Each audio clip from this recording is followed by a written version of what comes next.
យប់នេះខ្យល់ត្រជាក់បេះដូងបងកាន់តែឈឺកែស្រាមួយកែវមិនអាចលុបរូបអូនពីចិត្តបងផឹកមិនមែនព្រោះចង់ស្រវឹងតែផឹកដើម្បីបំភ្លេចនោះដែលបងធ្លាប់ស្រឡាញ់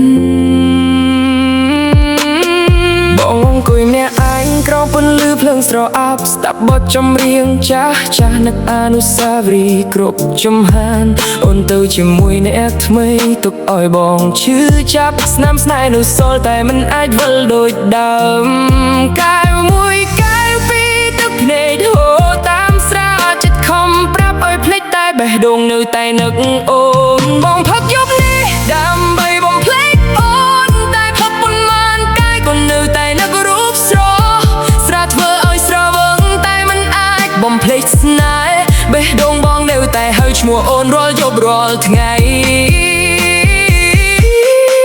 បើថ្ងៃណាអូនបានឮបទចម្រៀងនេះសូមដឹងថាបងធ្លាប់ស្រឡាញ់អូនអស់ពីចិត្ត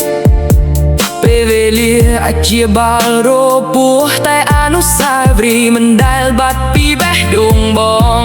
បើមានជាតិក្រោយបងសូមជួបអូនដងទៀតសូមកុំឲ្យស្នេហាយើងបែកបាក់ដូចថ្ងៃនេះទោះយប់នេះបងផឹករហូតដល់ភ្លឺក៏មិនអាចលុបឈ្មោះអូនចេញពីបេះដូងបានទេយប់នេះបងនៅតែផឹកមិនមែនព្រោះស្រាឆ្ងាញ់តែព្រោះបងសង្ឃឹមថា